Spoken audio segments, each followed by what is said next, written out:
5 Questions with LeRoy Butler. Now, here's Tom Silverstein. Hi, everyone. Welcome to 5 Questions with LeRoy Butler.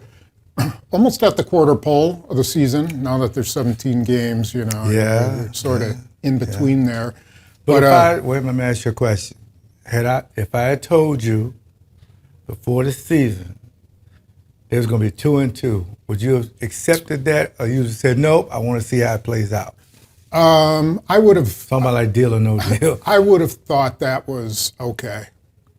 I would have thought they had a chance at 3-1, but that 2-2 would have been. I kind of thought they were going to lose the Atlanta game anyway, and I figured they'd lose to the Lions. Yeah. So okay. 2-2 is about where I thought they would be. You can ask your question. Yeah. So we're 4 games in. They are 2-2. It seems like they played the Lions game a long time ago, but we can't let that one go because there's a lot to talk about in that game. Well, that's one of the teams that triggers me. Why is that? Because that was the last time somebody beat you at Lambeau Field. Right. And last time you had Aaron Rodgers, kind of end of an era. Yeah. And you needed that game to get into the playoffs. Yeah. So a lot of people will come up to me and pick and save, and they would say, you know what? If this team beats Detroit, I'm all in. And then a lot of people say, I got an open mind. I don't know. They're the youngest team in the league, but with some of the guys out, which you're going to talk about shortly, who came back, that makes them even younger. Mm-hmm. So we're supposed to go through growing pains. And then some of the people, 50s, 60s, and 70s, they're like, no, you should win the North every year. Mm-hmm. Mm-hmm. Because there's no dominant teams. Right. But the North hasn't been won or lost yet. It's 4 games into the season. Well, Detroit is never been leading in the North, has it? Over these years? Oh, have they ever led? Yeah, I'm sure they have at some point, I don't know if they ever won it, but no, but they got a good team. Not for a while. They got a good team. That's the point I was going to bring up was they are, I don't think you can deny they're the class of the division, and they may be one of the top 3 teams in the NFC. Yeah. I like the way they were built. They are built on their offensive and defensive fronts. That's where everything starts. They don't need a star quarterback. They don't really have like a, $20 million wide receiver or running back. Mm-hmm. They're just tough as nails. And I think they kind of showed the Packers what it takes to compete against them. I think that they take on the life of their coach. Yeah. Campbell, being a player himself, he kind of knows how to pull some strings. And you got to go all the way back from the betting scandal. You would think it would be some kind of rift there. But if you go back and look at it, you're correct. St. Brown probably didn't go number 1 or 2 in no fantasy leagues. Mm-hmm. But if you know points and who they're going to get the ball to, it's going to be Laporta and St. Brown. And then you also knew that Montgomery was coming back, but the Packers were familiar with Montgomery because he was in Chicago. They were going to run the ball regardless. Yeah. Because they saw Atlanta game. So you need, the coach went into it saying, especially after the first interception, Jared Goff threw it. This week we don't need you to throw for 400. Mm-hmm. That may be weeks down the road. Right. This week, throw for 201 touchdown maybe, and just manage the game. Just hand it off. And he had over 122 yards. Yeah. And then Gibbs went out, came back. So their plan was, and every plan will be, run the ball on the Packers. Because if you look at the analytics department, you're at the bottom of the list, and you're giving up 5.7 yards a carry, Tom. So most teams, Josh Jacobs, are looking at this game. Okay, we lost. We got a rookie quarterback, Jimmy Garoppolo. He's probably going back. I was off. I had a concussion. But I always beat the Packers. Yeah. That's what the Raiders are saying. So they're going to run the ball, and they got another Aiden Hutchinson with Max Crosby.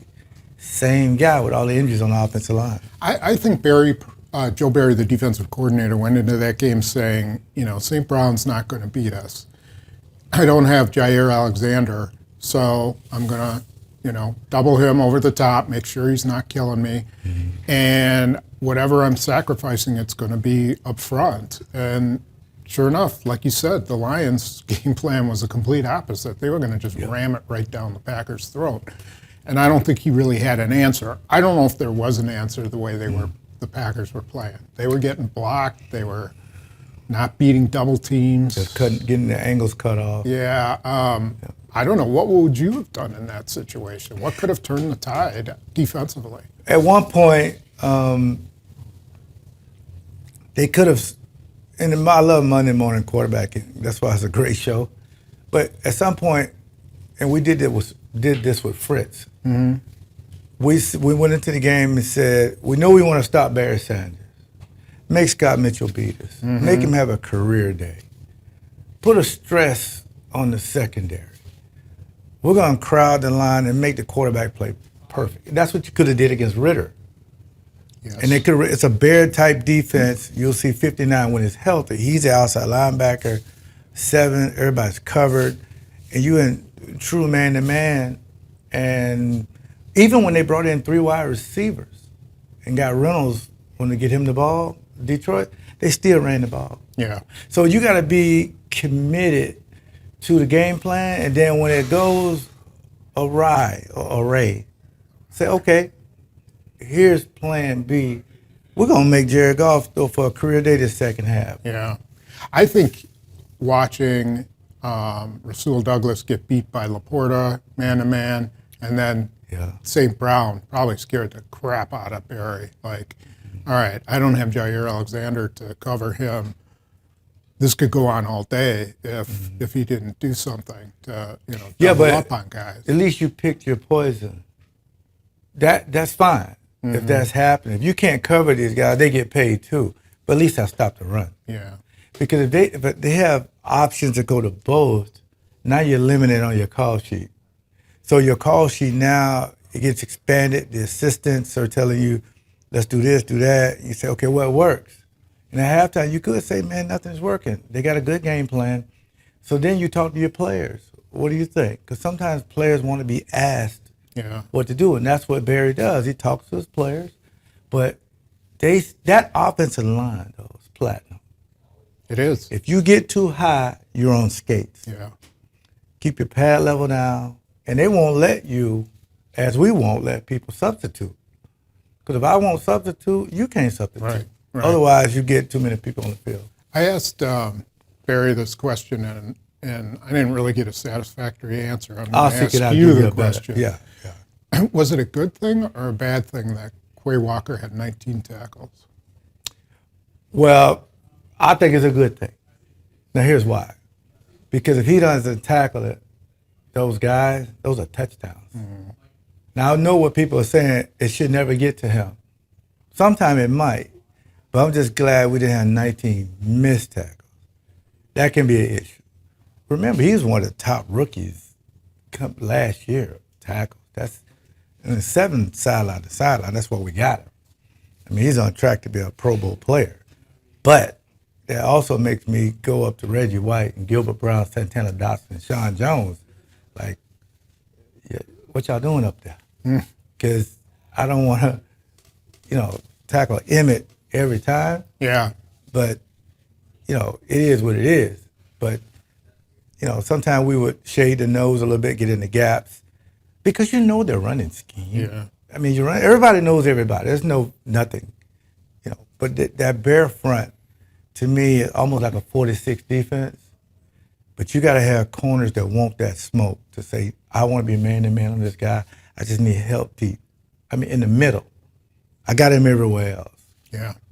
One of the things they're kind of lacking when a team starts to run is a big safety to bring to the line of scrimmage. I I think Rudy Ford's having a pretty good year. Yeah. All in all, he's been very solid, and Savage has been solid. But you just don't have a guy who you want to bring down, who could take on a lineman or a tight end or something in a gap.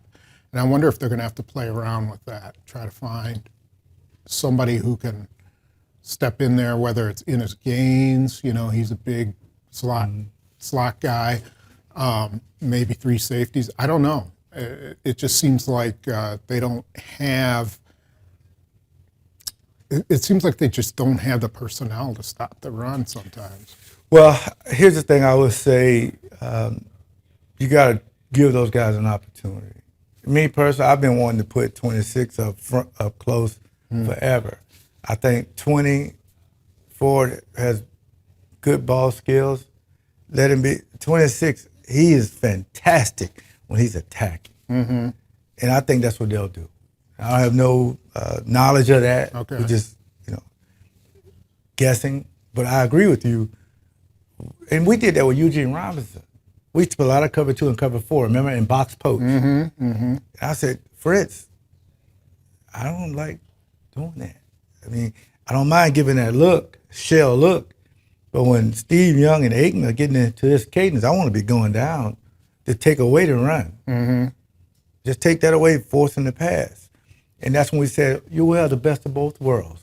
We'll do fire zones. We'll bring 5-man pressures, and still you can play your zone concept. Right. And then, but we also made quarterbacks think a little bit. Yeah. Sometimes we just walk right in the gap. Who cares if you know? Right. So flipping to the other side, I mean, I don't know that I've seen an offensive line get whipped the way the Packers did. I mean, I even went back and counted the pressures that they gave up against Kansas City in Jordan Love's first start. Remember, they just blitzed the house every single time. And they gave up like 14 pressures in that game. In this game, they gave up 19 on a 4-man rush. I mean, they only rushed more than 4, I think, twice. So I don't know how you win. Now, part of the criticism, and very warranted, is they didn't try to run the ball in the early going. So I don't know. We have to get back to that, right? Yeah, we were a blitzing team. We really were. And the thing about it is, if you blitz a lot, we didn't care about if you knew it, but sometimes we disguised. But if you knew we were just heating you up, the one thing would frustrate us if you ran the ball. Because if we were running up and you give it to a guy, he can go for a home run because everybody back is turned. Yeah. Running the ball negates all pressure. You got to be committed to it, though. Right. And sometimes if I got a play call, a run play call, and the safety walks down, we'll still keep it on just to let the defense know we're still going to run it. Right. Because that's what sometimes defenses will stop you from passing by blitzing a lot. Oh, he won't give it to Emmett now because we got 8 men in the box. Yeah. They don't care. Right. Because even if you go 3 and out with runs, it happens. But 3 and out with passes, it's demoralizing. Right. When you have 4 or 5 continuous 3 and outs. Because you say, oh, we got them now. Right. So I would say to the offensive group, if I was in their meeting, attempts matter. Aaron Jones, 5 attempts. Dylan, 5 attempts. And I know what people say at home, well, you're behind. Remember you were up against Atlanta, 24 to 12 or something, or 9, whatever. You're down. They still ran the ball and got back into the game. Yeah. Same with New Orleans. And you're giving us a rest too when you run the ball, because those are 3 and outs. Guys, defense got to go back in. So. I think we'll probably hear from David Bakhtiari soon about his future. I mean, I think we can assume that they'll be lucky if they can get him back this year, and so they need to just settle on someone. Do you think Rasheed Walker is the answer, or would you move Elton Jenkins when he's healthy? Who, by the way, came back to practice today. Oh, he did? Earlier than, I think a lot of people would say, and I would guess that him coming back is a good sign for him to play against the Raiders. Yeah, even if he doesn't, if he can play next week, it'll be good. If you ever look at Jenks' leg, that kind of knock-kneed it anyway. That's why they told he's going to be out from his knee injury a long time. That guy's, I don't even think he's human. He's a fast healer. I mean, he's such a great guy. Everybody's an average healer, but he's a fast healer. Yeah. Anyway, what would you do? No, I'm keeping him at guard. Okay. Let Walker earn it. Walker has earned the right to be the starter.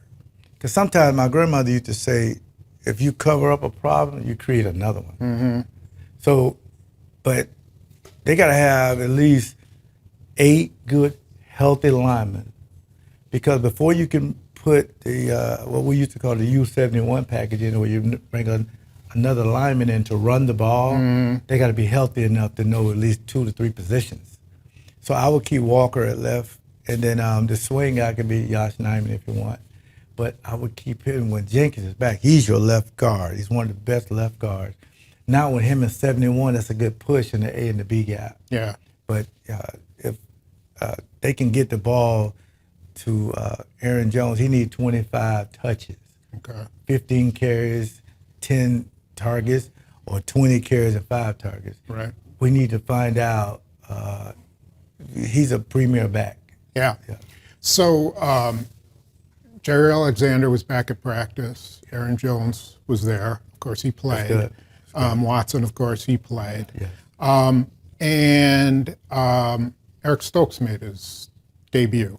Okay. First practice, which means his 3-week window to get off of PUP begins. Now, he can play anytime they want him. Yeah. You know, but eventually, you know, he's a first-round pick. You got to work him in. What's your plan for that? Well, 29 and 23 are starters. And if those can play, oh boy, I'm moving 29 on the inside. His ball skills are superior. You get a bigger guy and you get a savvy guy. With him and 25 at your lurking whips, where we used to play. Mm-hmm. And then now you can rotate guys in.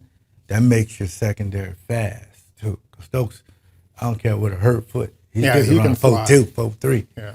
So that'll be good, because you're going to need him down the line. So that has to be very encouraging to the fan base and to the coaches to say you have these guys back. But this is the NFL, Tom. These teams don't care who's out there. Who's ever out there, you must execute the game plan, because that's what Matt LaFleur demands and that's what he wants. If they execute the game plan, then they should be in a lot of these games. But these last 10 days, figure out why the first quarter is the reason why you've been losing the first quarter. Yeah, I think down. I think the game plan stunk against the Lions because they didn't run the ball. I think you made the perfect point. Keep running it. Keep doing it. If you're not doing it, you're at least setting up play action.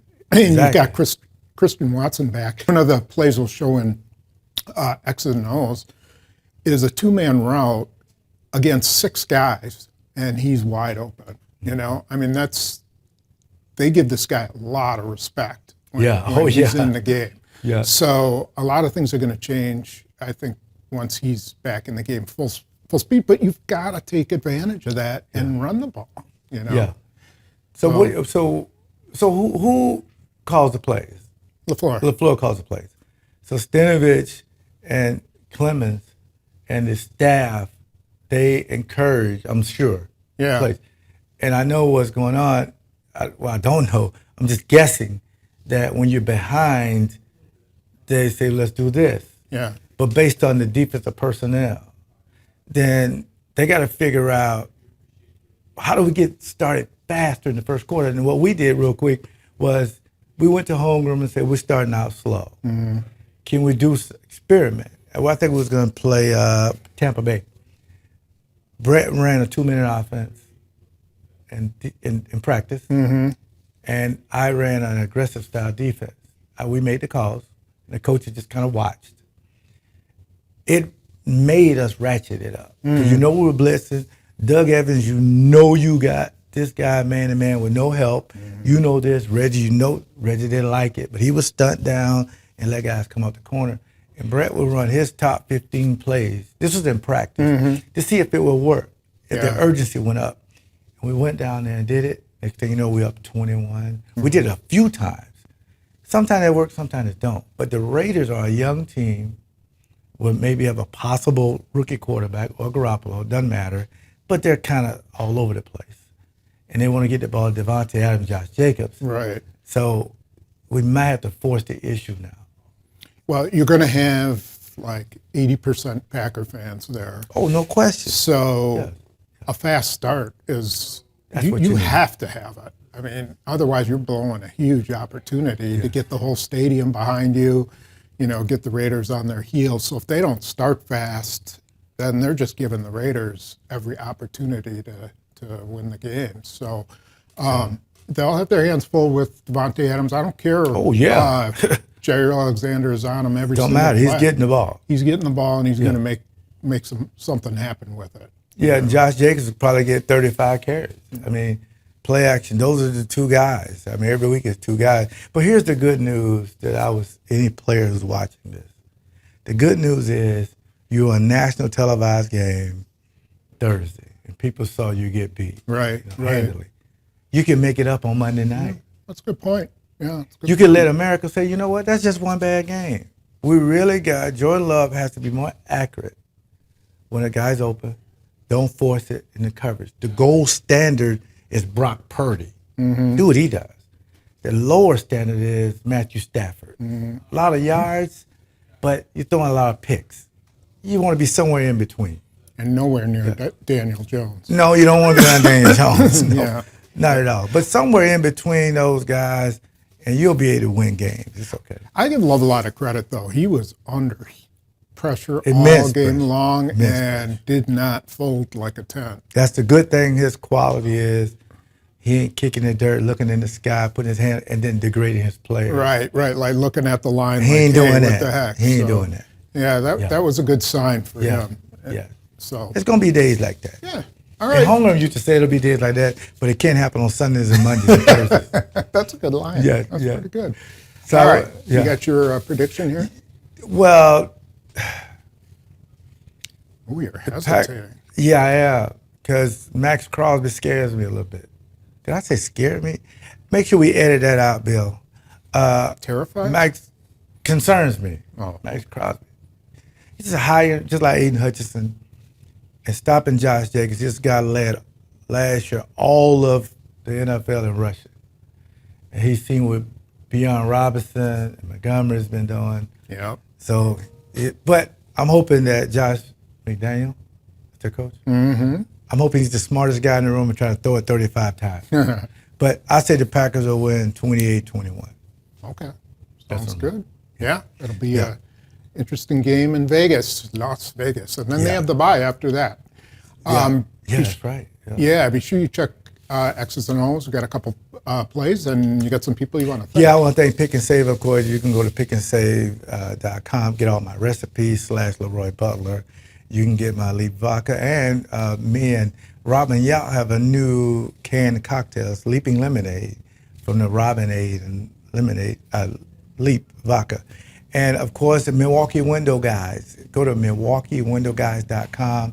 If you know anybody who wants a new door, new window, they'll beat any price, guaranteed. And again, all of the registration is closed for my Leap into Wellness event, October 28th. But if you want to be a VIP, you can do that, where you'll be able to mingle with me and Charlie Barons before the summit. You can go to LeRoyButlerInc.com for more information.